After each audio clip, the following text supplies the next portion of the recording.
faut différencier le Fa de Orunmila. On dit souvent Ifa Orunmila, mais le Fa est différent de Orunmila. Je suis là dans une théorie. Peu nombreux sont les Bokono eux-mêmes, les Babalao même qui comprennent ça. Parce que lorsque vous allez en consultation chez le Babalao vous remet des éléments ritueliques sur lesquels vous allez murmurer votre préoccupation. Et après, il soumet ces éléments-là à la divinité de la divination. La divinité de la divination, c'est Orunmila, qui est la divinité de la divination. Parce que Orunmila il est Rikmi. C'est ce que les Yoruba disent. Il est Rikmi, c'est-à-dire le témoin de la destinée. Orunmila est témoin lorsqu'un être, qui qu'il soit ou quel qu'il soit, vient à existence. Ça peut être un humain, ça peut être un objet. Au moment de la naissance de cet objet ou de cet être-là, il y a Orunmila qui est là, le témoin. C'est pour cela que le Fa arrive à parler de tout ce qui existe et de tout ce qui n'existe même pas encore. Et lorsque la préoccupation est soumise à Orunmila, qui est la divinité de la divination, qui est le seul à pouvoir s'élever vers le Fa étant le message, l'attribut de Dieu, c'est-à-dire situé comme dans une médiathèque compacte. Une médiathèque compacte où il y a l'information. Donc c'est dans cette bibliothèque naturelle que Orunmila va chercher l'information que porte la préoccupation du consultant. Et cette information-là vient sous forme de paroles codées, le fadou que le Bokono a appris à décoder, à détacher et à proposer les rituels qui sont comme l'ordonnance que prescrit un médecin qui vous consulte. En réalité, c'est ça. Donc, c'est le Fa qui parle au nom des vaudous. Aucun vaudou, quel qu'il soit, n'a jamais ouvert la bouche pour dire j'ai faim. N'a jamais dit je suis fâché contre telle personne ou il faut me faire ceci. C'est toujours le Fa qui dit ce vaudou-là, vous lui avez fait une promesse, vous n'avez pas réalisé la promesse, il faut aller faire ceci. Ce vaudou doit être érigé. Le Fa parle même de la façon dont le vaudou doit être érigé. Les constituants du vaudou, c'est le Fa qui dit ça.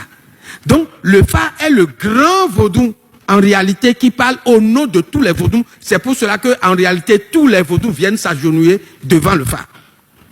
Mais, le Fa n'est pas le patron des vaudous. Chaque vaudou est autonome. Mais pour qu'il puisse s'exprimer, c'est le Fa.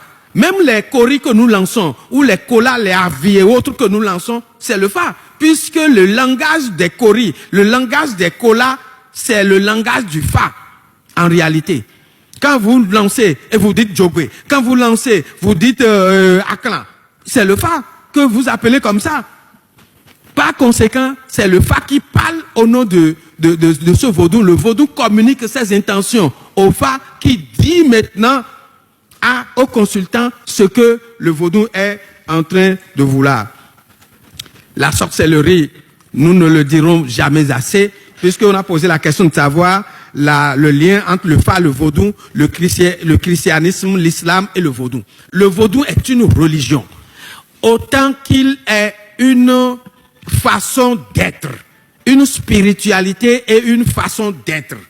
Et en tant que religion, le Fa n'est pas une religion révélée.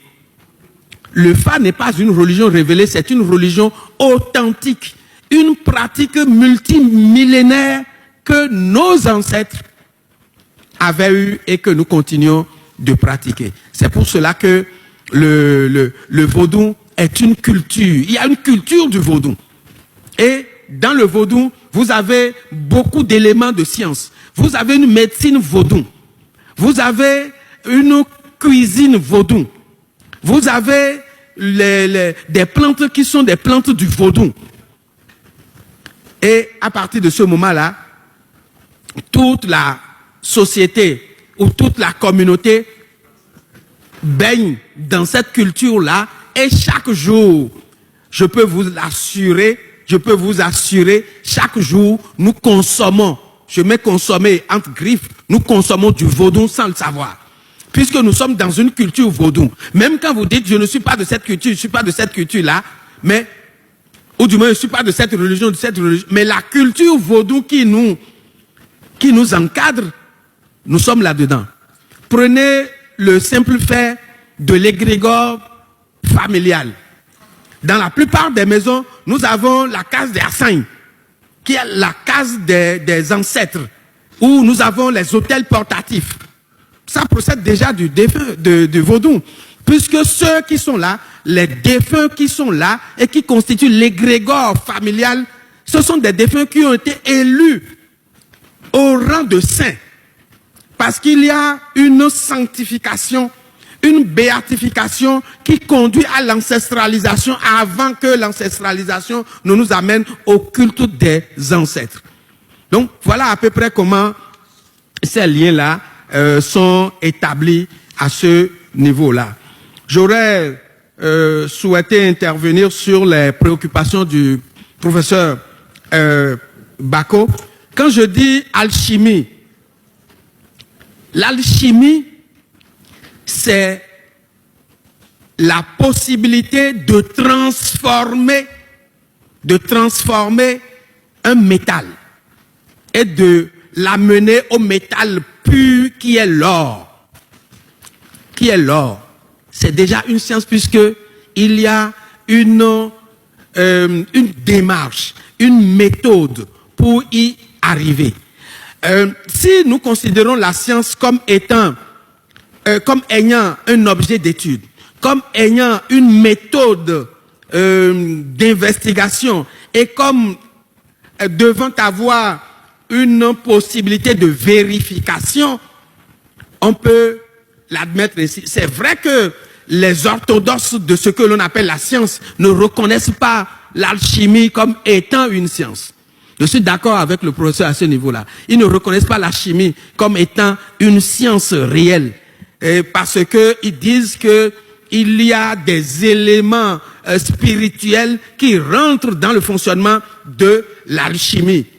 Mais l'initiation et la science, c'est des branches qui se donnent la main pour éclairer la